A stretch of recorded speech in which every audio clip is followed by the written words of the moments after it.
It's June 22nd, 2021, and this is my reaction to the recent Sam Seder video. Men's rights activist calls in to debate Sam. And I'm not going to tackle the intellectual content of this video because Sam Seder would not do that to his guest. He just kind of ganged up on the caller, the men's rights activist, along with his co hosts, whose names I'm not fully able to pronounce perfectly and confidently, which is because I'm a hateful, misogynistic white man. So I'm just going to spend this whole video commenting on the hissy fit that Sam Seder and his co hosts threw at the caller for not doing his research and knowing exactly how to pronounce the names of the co-hosts. First of all, I want to remind you that Majority Report with Sam Seder is hosted by three white people. It's not hosted by three black women with names like Kuven, Janae, and Kamala. Okay? So if a guy calls you Kimono Const, like you should be glad that he tried. No one knows who you are, Nomiki. No one cares who you are. Emma Vigeland, no one cares how your name is pronounced because you don't care about the issues. None of you understand the law. And for Sam Seder to get pissed off that someone called him Sam Seder, which I have done, I admit it. Am I engaging in an anti Semitic stereotype by pronouncing your family name the way it was probably originally pronounced? Think about it. Democrats were like so Russophobic, and every reference to Russians must include must involve Trump and mean that there's Republican Russian, collusion going on, like to the point where they're afraid of Russians. And meanwhile, they're calling President Trump Drumpf to talk about his dimension, to bring up the painful past of his original German name. Yet if I pronounce the name Sam Seder as Seder, because I'm culturally aware and sensitive enough to know that there's such a thing as a Passover Seder in the Jewish religion, I'm sorry that I pronounced your name the way it was originally pronounced. It's really intolerant of me. Go act like go act like you got the vapors and be like, oh, you need to pronounce my name correctly because if you don't, it's because like they're saying it's because he didn't do his research, but they're trying to imply, oh, white men don't understand how to pronounce anyone's name. It's like you will call me whatever you want to call me. Like Sam Seder, like Cedar, there, I just did. Oh, I'm so fucking sorry. Sam Cedar, the first thing he says to this guy is, "You sound like a lunatic." And then minutes later, he asks, "I bet you wonder why people think you're a lunatic. I bet you wonder why people call you a lunatic."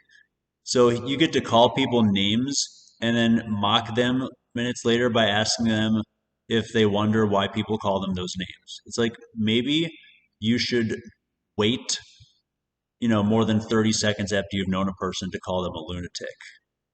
Okay.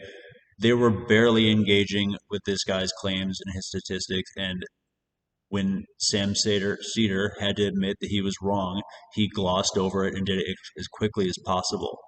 Um, and then I like how Nomiki Const, I did pronounce that correctly. Um, like how she stood up like right towards the beginning and pretended she was going to leave. It's just like this, oh, I'm constantly offended. I'm constantly upset. And that's how I get the moral high ground. I have to leave. She said, I have to leave and go throw up now because he was talking about like statistics and saying that men are sometimes discriminated against. Um, so it's like, I think we have a little Anna Kasparian fan on our hands here with Nomiki Konst. Like, oh, I'm so upset by the content. This is not the first time she's done that. I think she did it once a week ago in a clip I watched.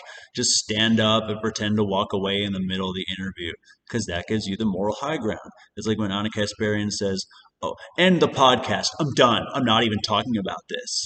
It's like it's really easy to just dismiss anyone, discount anyone, go on a smear campaign against anyone, talk over someone, which is what these three people did, the co-hosts of the Sam Cedar show. They just group mobbed this guy and barely let him talk and then pretended like he was trying to interrupt them and pretended like he was trying to interrupt them because they're women. And then when he said, "I want to debate you and Emma can come too," I was like, "Oh, thank you for giving me your manly permission to say that Emma can come too." It's like maybe he doesn't want to debate Emma. Maybe you actually have to make sure someone's okay with you talking to them and you being around them before you make assumptions that someone's trying to exclude you just because you're a woman. Everything that Sam Seder did and his co-host did was intentionally to just brush off and go quickly past and just ignore the things that this guy was saying. And he was talking about how people don't have a lot of empathy for men. And this is something I'm watching and studying about in the therapy channels that I'm watching, like schizophrenia and stuff. People talking about how there's a stigma against men having mental illness because everyone expects men to just keep their emotions just bottled up and shoved down. And Nomiki Konst is just being like, oh, your only complaint could possibly be it could only possibly be that you're angry that women and black women are making more money. So you just need to work harder and make more money. It's like she's giving in to the fascist mindset that our only value and our only complaint could be related to how much money we make in this bullshit exploitative capitalist system. I'm a woman. I'm so much better at submitting to this male dominated capitalist system. And now I need to beg the male dominated system, which I admit is male dominated, I need to beg them while convincing you, a men's rights activist, to pay me more, advocating for a $15 minimum wage that is unconstitutional. It would be unconstitutional to take the vote. They took that vote and they raised the wages of only federal workers, which plenty of people were warning you would only affect less than 1% of the people that you think it's going to affect.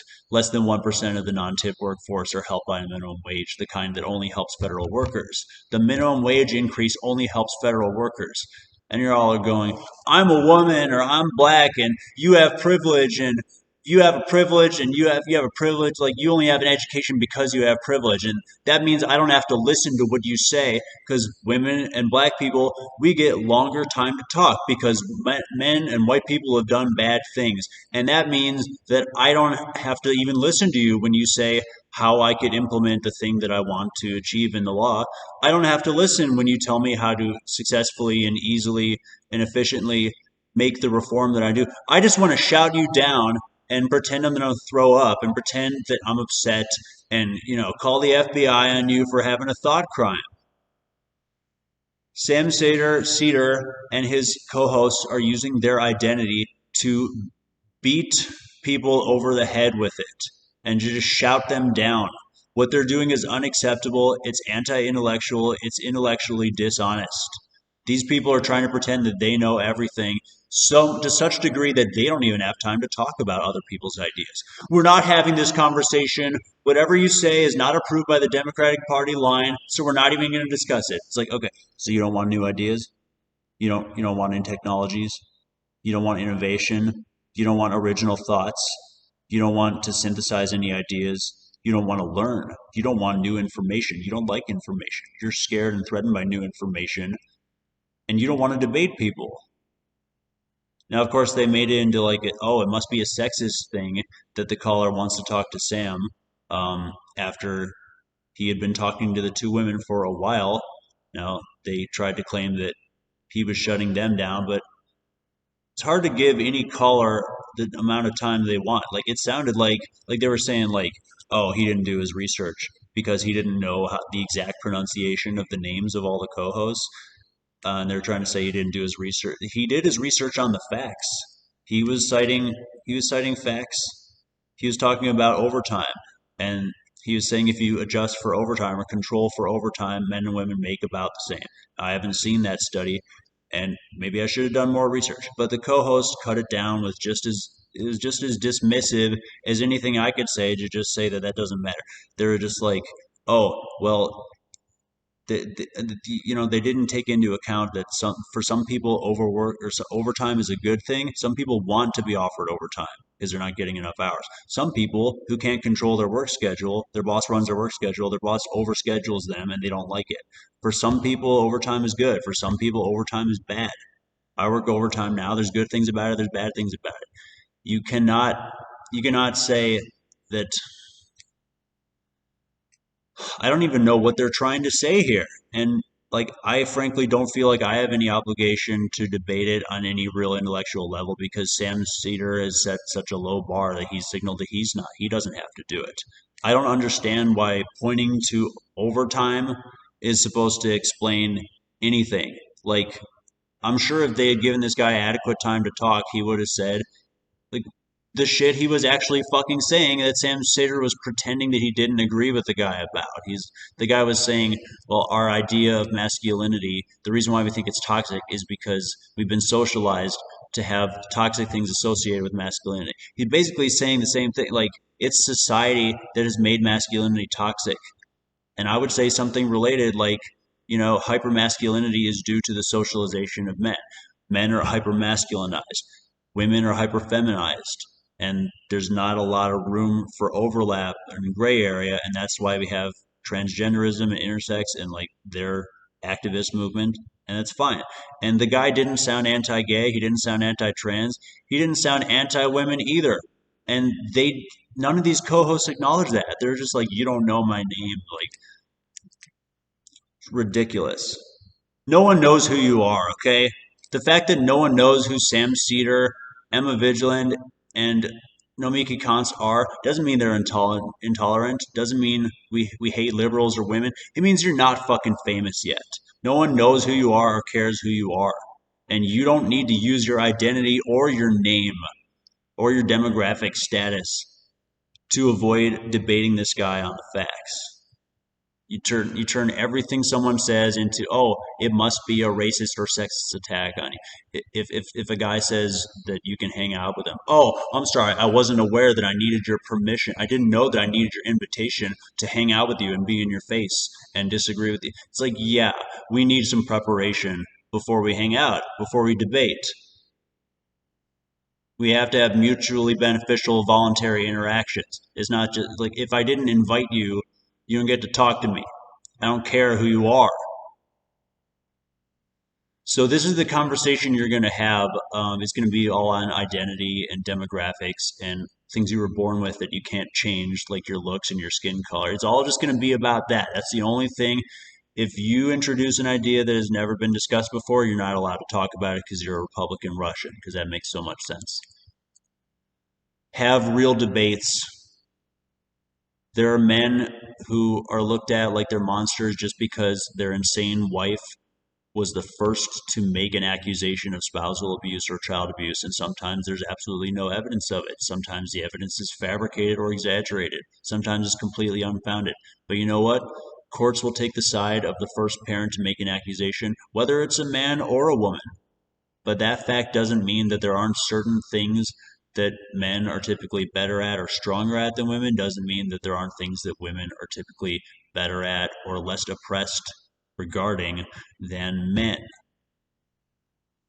You can't just stereotype all situations and say we only have a heteronormative patriarchy that always hurts women, or we have, it'd be ridiculous to say that we have a woman-run society that oppresses men and men have no power. It's a mix. Obviously, I think men do have more political power.